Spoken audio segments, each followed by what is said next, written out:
Assalamualaikum warahmatullahi wabarakatuh. Alhamdulillahirabbil alamin, puji dan syukur saya panjatkan kehadirat Allah Subhanahu wa taala atas rahmatnya kelompok kami dapat menyelesaikan proyek akhir kerja praktek yang dilaksanakan di Badan Pusat Statistik Kota Tasikmalaya. Salawat dan salam semoga selalu senantiasa tercurah limpahkan kepada baginda Nabi Muhammad Shallallahu alaihi wasallam. Sebelumnya, saya ucapkan terima kasih kepada Kepala Pimpinan Badan Pusat Statistik Kota Tasikmalaya, Bapak Agung Hartadi, SSTME, beserta staf yang telah menerima kami dengan sangat baik. Tidak lupa saya ucapkan terima kasih kepada pembimbing lapangan kami, Bapak Budi Prasetyo, SSTMSI, dan Bapak Husni Hamdan Faris, SP, yang telah memberikan arahan dan bimbingan dalam proses proyek ini. Baik, perkenalkan nama saya Irsalina Yumna dengan NPM 227006030 yang akan bertugas sebagai moderator untuk memandu jalannya presentasi kelompok kami yang beranggotakan yang pertama Devinka Fabiola dengan NPM 227006011 dan Ega Aprianto dengan NPM 2270018. Baik, pada presentasi kali ini kami akan membahas mengenai proyek yang telah kami lakukan dengan judul Tasik Kerja, Sistem Pendukung Keputusan dan Visualisasi Data Tren Peminat untuk Prospek Jabatan Berbasis Web. Baik, untuk selanjutnya yaitu akan sesi pemaparan materi yang akan disampaikan oleh saya dan rekan-rekan saya. Baik, pembahasan pertama mengenai latar belakang proyek. Proyek kami dilatar belakangi dengan perekonomian Kota Tasikmalaya yang menunjukkan dinamika pertumbuhan yang sangat signifikan, yang mana tercermin dari peningkatan jumlah angkatan kerja. Berdasarkan data, jumlah angkatan kerja di kota ini naik dari sekitar 342.000 orang pada tahun 2021 menjadi 395.000 orang pada tahun 2024. Kenaikan ini mengindikasikan adanya potensi sumber daya manusia yang sangat besar dan tingginya minat masyarakat untuk memasuki dunia kerja. Menanggapi fenomena ini, Dinas Tenaga Kerja atau Disnaker Kota Tasikmalaya berperan aktif dalam memfasilitasi para pencari kerja dengan menyediakan kartu tanda pencari kerja atau AK1. Dokumen ini tidak hanya berfungsi sebagai bukti registrasi, tetapi juga menjadi alat bagi Disnaker untuk memetakan minat dan kualifikasi para pencari kerja. Data yang terkumpul dari formulir AK1 ini merupakan representasi dari minat mayoritas pekerja di Kota Tasikmalaya. Setelah melihat potensi besar dari data AK1, kami berinisiatif mengembangkan sistem pendukung keputusan yang memanfaatkan data AK1 yang telah dikumpulkan oleh Disnaker. Dengan menganalisis data tersebut, kami dapat memetakan tren pasar kerja yang aktual seperti jenis pekerjaan yang paling diminati dan keterampilan yang paling banyak dimiliki para pencari kerja. Proyek ini diharapkan memberikan beberapa manfaat besar, yakni diantaranya yaitu satu, pemberdayaan pencari kerja dengan memberikan pemahaman lebih akurat tentang tren pasar kerja sehingga mereka dapat mengambil keputusan karir yang lebih tepat. Lalu efisiensi pasar kerja yang mana dengan membantu Disnaker dan perusahaan mengidentifikasi kesenjangan antara ketersediaan tenaga kerja dan kebutuhan industri. Lalu yang terakhir, kami mengharapkan bahwasanya proyek ini dapat sebagai pengambilan keputusan berbasis data sebagai dasar bagi pemerintah daerah dalam menyusun kebijakan ketenagakerjaan yang lebih efektif. Setelah memahami latar belakang dan urgensi pengembangan sistem ini, kami merumuskan beberapa tujuan utama dari proyek Tasik Kerja yang ingin kami capai. Yang pertama, kami ingin menyediakan gambaran yang lebih jelas mengenai tren pencari kerja dan prospek jabatan yang sedang diminati di Kota Tasikmalaya, sehingga informasi ini dapat menjadi bekal penting bagi para pencari kerja. Yang kedua, kami ingin membantu para pengguna sistem, baik individu maupun pihak perusahaan, untuk memahami dinamika kebutuhan pasar tenaga kerja yang selalu berubah, sehingga dapat menyesuaikan diri dengan tuntutan industri. Dan yang terakhir, proyek ini diharapkan menjadi dasar pengambilan keputusan yang lebih tepat, akurat, dan berbasis AK1, baik untuk pencari kerja, bagi perusahaan maupun pemerintah daerah dalam merumuskan kebijakan tentang ketenaga kerjaan.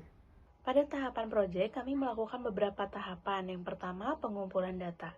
Pada pengumpulan data ini, kami mengumpulkan data K1 dari Disnaker, termasuk informasi usia, pendidikan, dan jabatan yang diinginkan. Lalu yang kedua, ada preprosesan data. Proses ini membersihkan data, menangani data kosong atau data duplikat, dan menyiapkan data agar siap dianalisis. Lalu yang ketiga, eksplorasi data. Pada tahapan ini, kami melihat pola umum dalam data seperti tren pendidikan atau jabatan populer. Yang keempat, yaitu pemodelan. Membangun model prediksi untuk memprediksi proyek ini. Yang kelima, visualisasi. Menyajikan hasil dalam bentuk grafik yang mudah dipahami oleh para pengguna. Lalu yang terakhir, implementasi website. Mengimplementasikan model ke dalam website. Selanjutnya ada fitur dalam aplikasi. Fitur utama dari aplikasi ini dimulai dari halaman beranda yang menampilkan informasi ringkas namun relevan mengenai kondisi ketenagakerjaan di Kota Tasikmalaya. Pengguna disuguhi data berupa tren ketenagakerjaan, demografi pencari kerja, serta grafik interaktif yang memudahkan pemahaman. Tampilan ini dirancang agar pengguna langsung mendapatkan gambaran awal sebelum menjelajahi fitur-fitur lainnya. Selanjutnya, pada menu analisis pasar kerja, pengguna diarahkan untuk memilih sektor pekerjaan yang diminati. Ini merupakan langkah pertama dari 3 proses interaktif untuk membantu pengguna menemukan peluang karir yang sesuai. Setelah memilih sektor, pengguna akan memperoleh informasi dan analisis yang lebih mendalam terkait bidang tersebut berdasarkan data yang tersedia. Yang terakhir yaitu ada halaman tentang kami. Dijelaskan secara singkat latar belakang dan tujuan aplikasi ini. Aplikasi ini dikembangkan untuk memberikan informasi ketenagakerjaan yang akurat dan mudah diakses, lengkap dengan visualisasi yang informatif dan pendekatan berbasis data lokal, sehingga bisa benar-benar membantu pengguna dalam merencanakan langkah karir mereka secara lebih terarah. Baik, di sini saya akan mendemonstrasikan sebuah website yang telah kelompok kami buat.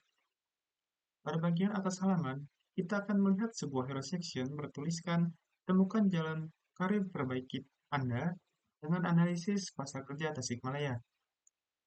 Ini adalah ajakan utama bagi para pencari kerja. Selanjutnya, kita akan masuk ke bagian mengenal lebih dekat dinamika ketenaga kerjaan Kota Tasikmalaya. Di sini, kami menjelaskan 4 fitur utama dari platform kami. Yang pertama, fokus lokal. Kita dapat melihat data statistik demografi Kota Tasikmalaya. Yang kedua, visualisasi interaktif. Data yang rumit kami ubah menjadi grafik yang mudah kita pahami. Lalu yang ketiga, wawasan mendalam.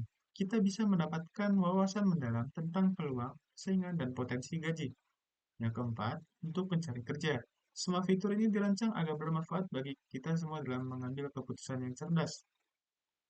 Kemudian, di bawahnya kita menampilkan data statistik demografi ketenagakerjaan Kota Tasikmalaya dalam bentuk tabel yang disertai dengan penjelasan mengenai tren demografi ketenagakerjaan secara keseluruhan.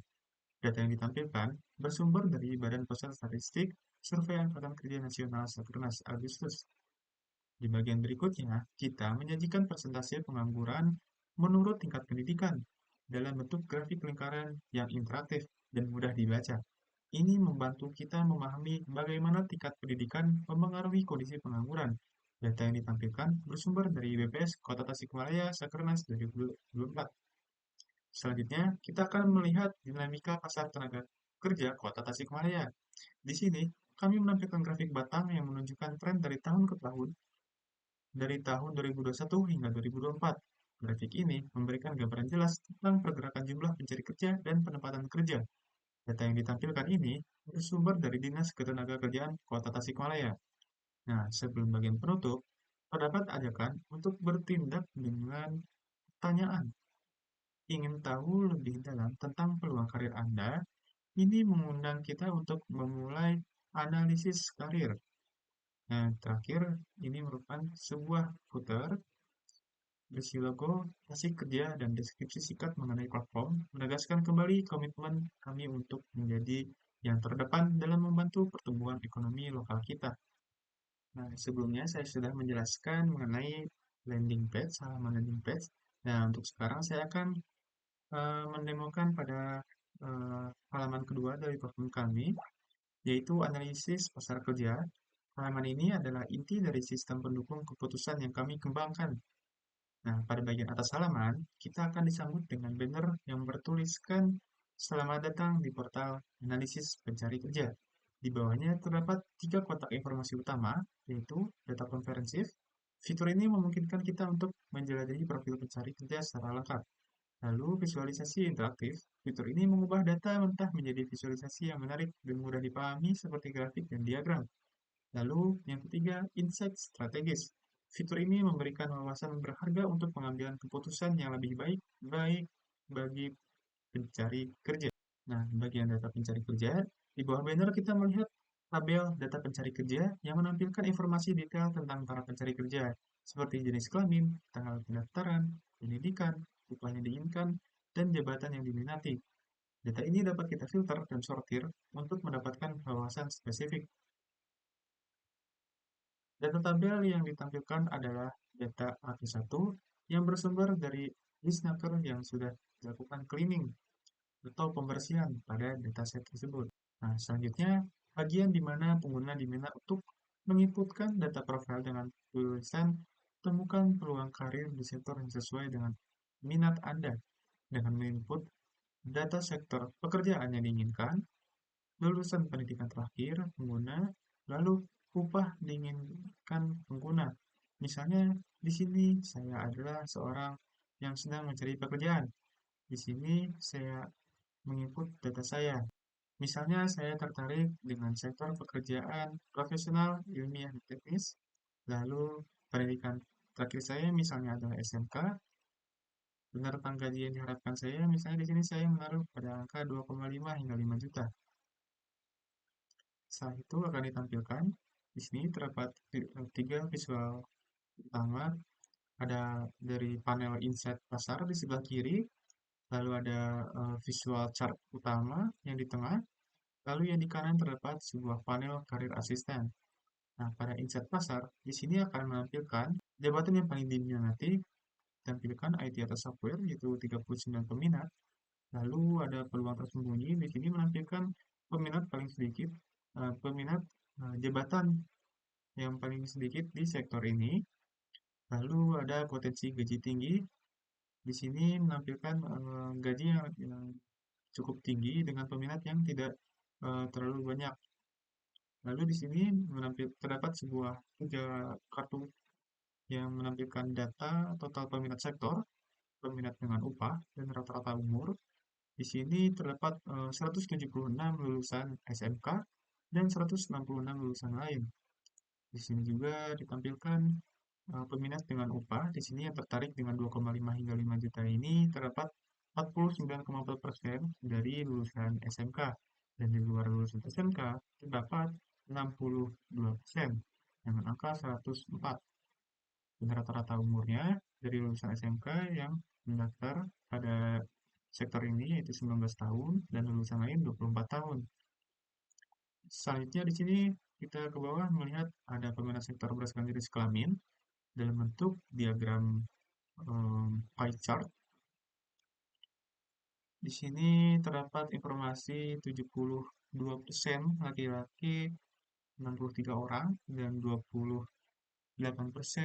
perempuan. Di sini 24 orang yang tertarik pada sektor ini. Selanjutnya, jabatan berdasarkan peminat. Di sini menampilkan jabatan-jabatan berdasarkan peminatnya. Di sini untuk yang tertinggi yaitu IT software, seperti yang ditampilkan pada insight pasar.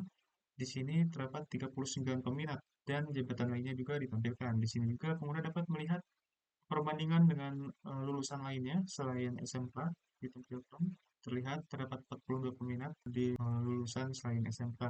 Lalu di bawah ada peminat gaji berdasarkan jabatan. Di sini ditampilkan untuk seluruh kategori upah yang diinginkan, mulai dari 0 hingga 1 sampai lebih dari 10 dari masing-masing jabatannya. Nah, untuk yang di sini sebelah kanan terdapat fitur karir asisten. Di sini menampilkan sebuah rekomendasi jabatan untuk pengguna. Di sini menampilkan pilihan terbaik berdasarkan data yang telah diinput oleh pengguna.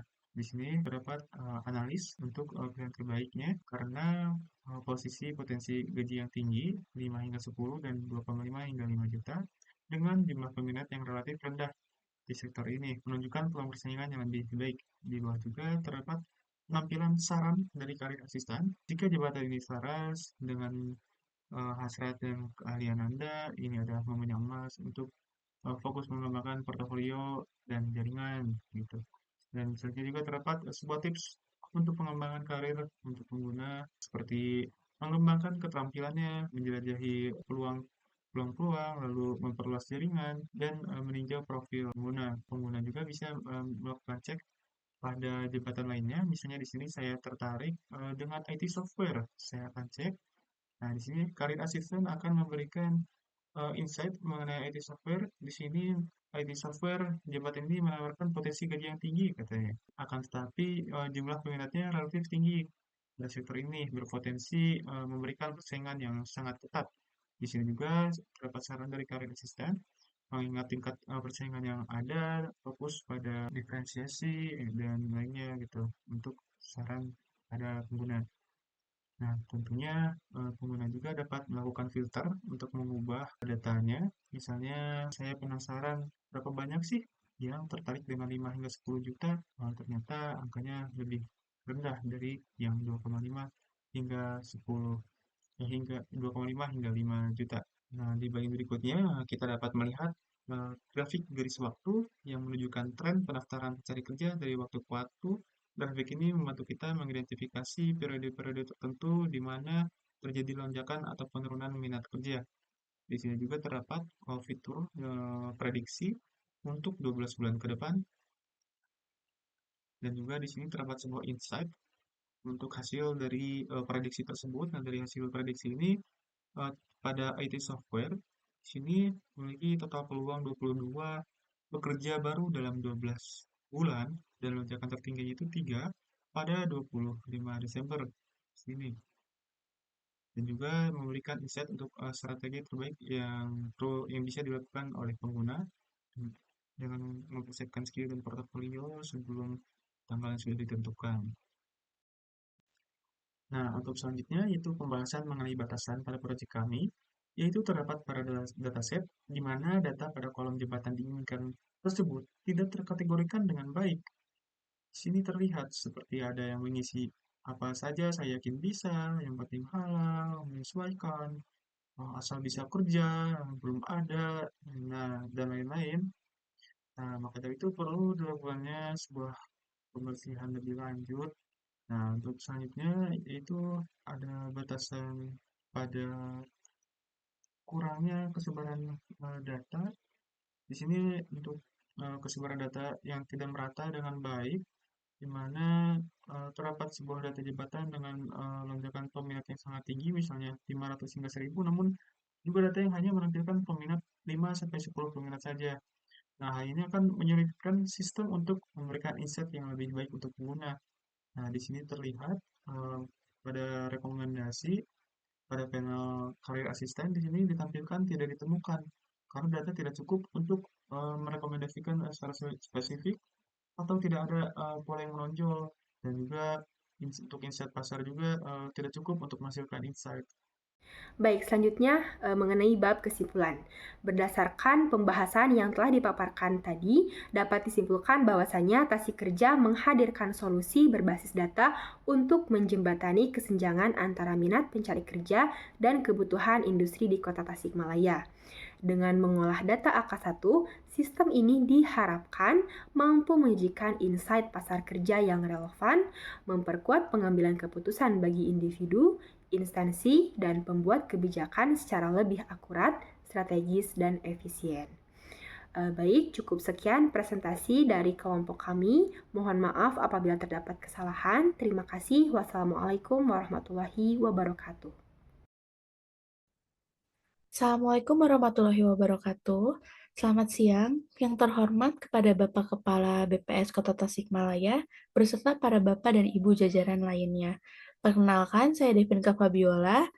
Pada kesempatan kali ini, izinkan saya mempresentasikan infografis yang telah saya buat, yaitu mengenai Kota Santri di Kota Tasikmalaya. Pada tampilan awal, saya menampilkan hook yaitu Kota Santri itu nyata. Julukan Kota Santri ini sudah melekat pada Kota Tasikmalaya. Tapi apakah itu hanya sekedar nama atau memang benar adanya? Lewat data, kita coba lihat sebaran pesantren di kota Tasikmalaya ini. Pada slide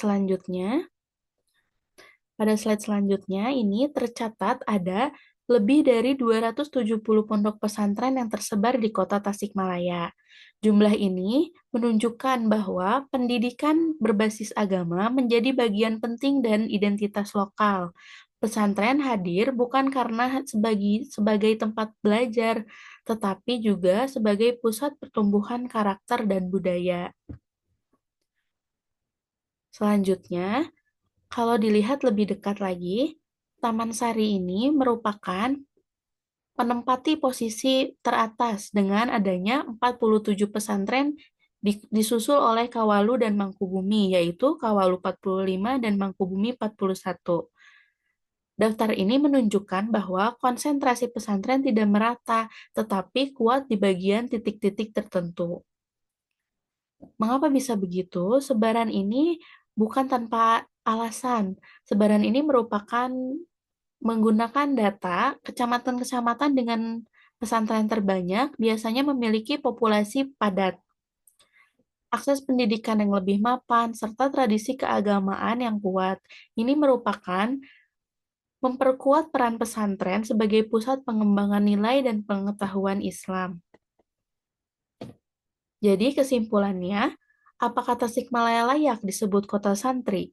Melihat dari data yang ada, tampaknya julukan itu bukan sekedar simbol, melainkan ia lahir dari kenyataan bahwa kehidupan keagamaan memang tumbuh subur di tengah masyarakat, dan pesantren menjadi jantungnya. Mungkin sekian yang dapat saya sampaikan. Terima kasih atas perhatiannya. Mohon maaf apabila banyak kesalahan. Wassalamualaikum warahmatullahi wabarakatuh. Assalamualaikum warahmatullahi wabarakatuh. Perkenalkan, nama saya Ega Prianto, seorang mahasiswa dari Universitas Siliwangi yang sedang melakukan kerja praktek di Badan Pusat Statistik Kota Tasikmalaya. Di sini saya akan merepresentasikan postingan carousel Instagram yang telah saya buat dengan topik penduduk miskin dan kualitas hidup di Kota Tasikmalaya. Postingan ini dibuat berdasarkan data dari BPS Kota Tasikmalaya. Baik, kita mulai dengan slide pertama. Di slide pertama ini, kita akan melihat judulnya. Di sini saya menggunakan pertanyaan provokatif sebagai judul. Penduduk miskin di Kota Tasikmalaya tinggi, kualitas hidupnya juga rendah. Nah, pertanyaan ini berfungsi sebagai hook atau pengait untuk menarik perhatian audiens dan mengajak mereka untuk mencari tahu jawabannya di slide-slide berikutnya. Sekarang kita beralih ke slide kedua yang berisi dari data perbandingan. Nah, pada slide ini, saya menampilkan data mengenai jumlah penduduk miskin dan indeks pembangunan manusia atau IPM di beberapa kota di Jawa Barat pada tahun 2024. Seperti yang bisa kita lihat pada grafik ini dan tabelnya, kota Tasikmalaya berada di posisi ketiga sebagai kota dengan jumlah penduduk miskin terbanyak, yaitu sebanyak 76,71 ribu orang. Namun, yang menarik adalah nilai IPM-nya di tahun yang sama tergolong relatif baik, yaitu 76,03. Ini menunjukkan bahwa meskipun ada tantangan dalam hal kemiskinan, ada aspek pembangunan manusia yang tetap terjaga. Kita lanjut ke slide terakhir, yang merupakan inti dari penjelasan ini. Nah, pada slide ketiga, kita akan melihat lebih dalam pada komponen-komponen yang membentuk IPM Kota Tasikmalaya. Data ini menjawab mengapa IPM Kota Tasikmalaya relatif baik. Data-data ini menunjukkan bahwa indikator kesehatan, pendidikan, dan daya beli masyarakat di Kota Tasikmalaya menunjukkan hasil positif.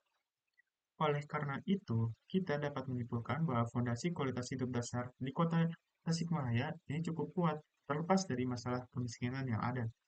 Kesimpulannya, jadi untuk menjawab pertanyaan awal, itu tidak. Kualitas hidup di Kota Tasikmalaya tidak dapat disimpulkan rendah. Postingan ini menunjukkan bahwa meskipun tantangan kemiskinan itu nyata, fondasi pembangunan manusia seperti kesehatan dan pendidikan di kota ini tetap solid. Kota ini memberikan gambaran yang lebih seimbang. Mungkin sekian presentasi dari saya. Mohon maaf bila ada salah kata. Assalamualaikum warahmatullahi wabarakatuh. Assalamualaikum warahmatullahi wabarakatuh. Perkenalkan, nama saya Irsalina Yumna dengan NPM 227006030, mahasiswa Program Studi Informatika Fakultas Teknik Universitas Siliwangi. Sebelumnya, saya ucapkan terima kasih yang sebesar-besarnya kepada Kepala Badan Pusat Statistik Kota Tasikmalaya, Bapak Agung Hartadi SSTME beserta seluruh staf BPS Kota Tasikmalaya yang telah menerima dan membimbing saya dengan sangat baik selama kegiatan kerja praktek atau magang ini. Pada kesempatan kali ini, saya akan mempresentasikan salah satu output dari kegiatan magang, yaitu hasil tugas visualisasi data dalam bentuk infografis carousel Instagram dengan tema ketenagakerjaan mengenai sebaran pencari kerja di Kota Tasikmalaya pada tahun 2024. Pemilihan tema ini tentu bukan tanpa alasan. Topik ini saya angkat karena selaras dengan fokus proyek akhir magang saya yang berjudul Tasik Kerja, Sistem Pendukung Keputusan dan Visualisasi Data Tren Peminat untuk Prospek Jabatan Berbasis Web. Infografis ini menjadi bagian dari upaya menyampaikan informasi statistik dengan cara yang menarik, informatif, dan mudah dipahami oleh masyarakat luas, khususnya melalui media sosial BPS. Pada infografis carousel Instagram ini, saya menyusun 4 slide utama yang masing-masing memiliki fokus informasi berbeda. Berikut ini penjelasan singkat dari setiap slide. Nah, pada slide pertama ini, saya menampilkan cover infografis yang dimulai dengan sebuah pertanyaan utama yang menjadi dasar eksplorasi data ini, yaitu kecamatan mana yang paling banyak memiliki pencari kerja di Kota Tasikmalaya. Nah, slide ini berfungsi sebagai pembuka dari rangkaian infografis carousel yang akan saya sajikan dan diharapkan mampu memancing rasa penasaran serta perhatian audiens terhadap data dan analisis selanjutnya. Nah, terdapat visual 2 orang profesional muda di latar depan yang mempresentasikan semangat para pencari kerja. Nah, slide ini bertujuan untuk menarik perhatian audiens dan langsung mengajak mereka memahami isu ini, di mana terdapat kecamatan mana saja yang paling banyak terdapat pencari kerja di Kota Tasikmalaya. Lalu pada slide kedua mengenai sebaran pencari kerja Kota Tasikmalaya pada tahun 2024. Di mana di slide kedua ini saya menampilkan peta sebaran jumlah pencari kerja di Kota Tasikmalaya pada tahun 2024 yang menggambarkan jumlah pencari kerja di masing-masing kecamatan. Yang mana kita dapat melihat angka-angka yang tertera di samping nama kecamatan seperti Mangkubumi sebagai kecamatan yang terbanyak dengan jumlah 383 pencari kerja, lalu diikuti oleh Kecamatan Cihideng dengan jumlah 344 pencari kerja dan Kecamatan Bungursari dengan jumlah 297 pencari kerja. Sedangkan kecamatan dengan jumlah paling sedikit adalah Kecamatan Indihiyang dengan jumlah 182 pencari kerja. Nah, peta ini menunjukkan persebaran ketimpangan jumlah pencari kerja di setiap wilayah, sehingga dapat menjadi bahan pertimbangan bagi instansi terkait untuk menentukan prioritas kebijakan ketenagakerjaan di tiap kecamatan.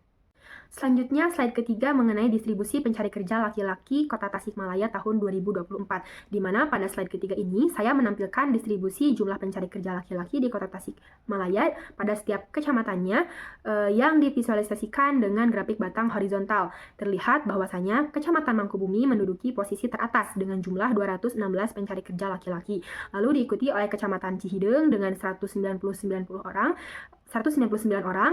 kemudian Taman Sari dengan jumlah 172 orang. Nah, sementara itu, kecamatan dengan jumlah pencari kerja laki-laki paling sedikit adalah Kecamatan Indihiyang dengan hanya jumlah 82 orang. Nah, dari data ini, kita bisa melihat sebaran pencari kerja laki-laki cenderung merata di kawasan tengah dan selatan kota, yang mana ini sesuai dengan keterangan di bagian bawah slide. Lalu slide terakhir yaitu slide 4 yang menampilkan distribusi pencari kerja perempuan Kota Tasikmalaya pada tahun 2024, di mana slide ini menunjukkan distribusi pencari kerja perempuan berdasarkan kecamatan di Kota Tasikmalaya pada tahun 2024. Sama seperti pada pencari kerja laki-laki slide sebelumnya, Kecamatan Mangkubumi menjadi yang tertinggi juga untuk pencari kerja perempuan, dengan angka total 167 pencari kerja perempuan, disusul oleh Kecamatan Bungursari dengan jumlah 145 orang, dan Kecamatan Cihideng dengan jumlah 131 orang. Nah, jumlah terendah ditemukan di Kecamatan Cipedas dengan jumlah pencari kerja perempuan yaitu 89 orang. Nah, data ini dapat menjadi pertimbangan dalam merancang kebijakan pemberdayaan tenaga kerja perempuan, terutama di sektor informal atau layanan publik di kawasan tengah kota. Secara umum, sebaran pencari kerja di Kota Tasikmalaya tahun 2024 menunjukkan konsentrasi yang tinggi di wilayah pusat kota seperti Mangkubumi, Cihideng, dan Bungursari. Pola ini terlihat pada pencari kerja laki-laki maupun perempuan yang mencerminkan ketertarikan terhadap area dengan akses kerja yang lebih baik dan lebih luas. Temuan ini dapat menjadi dasar untuk perumusan kebijakan pemerataan kesempatan kerja antar wilayah. Demikianlah yang dapat saya sampaikan mengenai hasil visualisasi data sebaran pencari kerja di Kota Tasikmalaya tahun 2024 dalam bentuk infografis carousel Instagram ini. Saya mengucapkan terima kasih atas kesempatan yang telah diberikan untuk belajar dan berkontribusi selama kegiatan magang ini. Mohon maaf apabila terdapat kekurangan dalam penyampaian saya. Wassalamualaikum warahmatullahi wabarakatuh.